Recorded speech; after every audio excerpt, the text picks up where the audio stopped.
Fan আর এই ceiling ফ্যানে বাতাস কম হচ্ছে।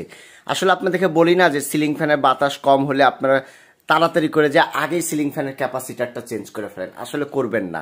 আগে কি করবেন দেখুন, আমি আপনাদেরকে সবসময় বলি যে সিলিং ফ্যানের এই যে ব্লেডটা, এই ব্লেড কিন্তু এক পাশে কিন্তু একবারে সমান, আর এক পাশে কিন্তু দেখেন একটু বাঁকা, কিন্তু এই পাশে কি পরিমাণ ময়লা ধরে এই যে লক্ষ্য রাখুন। আমি একটু পরিষ্কার করি তাহলে আপনারা বুঝবেন। এই যে এইখানে ময়লা ধরার কারণ কি আপনারা জানেন? এই যে ময়লাটা ধরেছে, এই ময়লা ধরার কারণেই আপনার সিলিং ফ্যানে কিন্তু বাতাস কিন্তু কম হবে।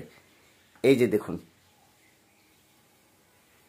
আমি সম্পূর্ণটাই আপনাদেরকে দেখাই এই যে কি পরিমাণ ময়লা ধরেছে।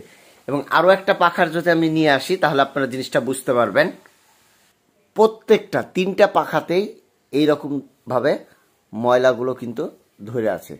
এক একটা পাখাতে যদি এই পরিমাণ যদি ময়লা ধরে, আপনাকে বাতাস তো সার্কুলেশন এখান থেকেই করবে, আর এইরকমই যদি প্রবলেম হয় তাহলে তো খুব সমস্যা, তাই না? তো আপনাদেরকে যে কাজ করতে হবে, সুন্দর করে পাখার ব্লেডগুলো পরিষ্কার করতে হবে। আর এই পরিষ্কার করবেন, পরিষ্কার করার সময় কিছু নিয়ম আছে। এই নিয়ম যদি না মানেন তাহলে কিন্তু আপনার কিন্তু ফ্যানটা কিন্তু দৌড়ে বেড়াবে, কাঁপবে। আপনারা অনেক সময় এইখানে ধৈর্য চাইপে ধৈর্য পরিষ্কার করেন, তখনই কি হয় যে কোনো একটা ব্লেড বাঁকা হয়ে যায়, তখন ফ্যানটা দৌড়ে ঠিক মতন কাজ করে না। তো এখন আমরা যে কাজটি করব সেটা হলো একটা ভিজা তেনা দিয়ে সুন্দর করে পরিষ্কার করব। অবশ্যই শুকনা তেনা দিয়ে আগে সম্পূর্ণটা পরিষ্কার করে নেবেন, যে এভাবে আমি যেভাবে পরিষ্কার করছি। কেননা যদি এই ব্লেডে যদি আপনাদের কোনো রকম ময়লা থাকে, ঠিক আছে, তাহলে কিন্তু ভিজা তেনা দিয়ে দিলে এই জায়গাটা কিন্তু টোটালি কি হবে বলেন তো, এই দাগগুলো কিন্তু উঠতে কষ্ট হবে। এই জন্য আপনারা আগে কাজ করবেন, যেটাই করবেন শুকনা তেনাতে সুন্দর করে সম্পূর্ণগুলো পরিষ্কার করবেন। এইভাবে আমি যেভাবে করছি সেম একইভাবে। আর অবশ্যই একটা মাস্ক পরে নেবেন, এগুলা কাজ করতে লাগলে মাস্ক, চশমা এই জিনিসগুলো পরে নেবেন। হ্যাঁ, চোখে ময়লা যেতে পারে, এই জন্য এই জিনিসগুলো খেয়াল রেখে আপনারা কাজ করবেন।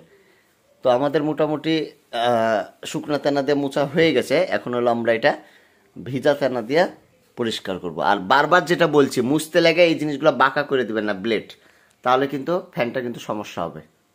পরিষ্কার হয়ে গেল, এখন আমরা ছাড়বো, একটু জোরে দিয়ে দেখবো যে কেমন বাতাস হচ্ছে। তো ফ্যানটা আলহামদুলিল্লাহ, ওফ মাশাল্লাহ, আপনারা একবার ট্রাই করুন এরকম, যে কি পরিমাণ বাতাস হবে আপনারা কল্পনাও করতে পারবেন না। ফ্যানটা আগে অনেক কাঁপছিল, ফ্যানটাতে অনেক আওয়াজ হচ্ছিল, কিন্তু সেটাও কিন্তু বন্ধ হয়ে গেছে। পাশাপাশি ফ্যানটাতে প্রচুর পরিমাণ আগের চেয়ে বাতাস বেড়ে গেছে। তাহলে আপনারা কি করবেন, হুটহাট করে আগেই আপনারা ফ্যানের ক্যাপাসিটার চেঞ্জ করবেন না, আগে ফ্যানটা ভালো মতন পরিষ্কার করবেন। আর সব কথার এক কথা, ফ্যান পরিষ্কার করতে লেগে আপনারা যে 3টা ব্লেড আছে, ব্লেড 3টা কোনো রকম যেন বাঁকা না হয়, এই জিনিসটা অবশ্যই খেয়াল রাখবেন। তো ভিউয়ার্স, আজকে এই পর্যন্তই, আবার আগামীতে কোনো নতুন ভিডিও দেখা আমন্ত্রণ রইল। আসসালামু আলাইকুম, সবাই ভালো থাকবেন, সুস্থ থাকবেন, ধন্যবাদ সবাইকে।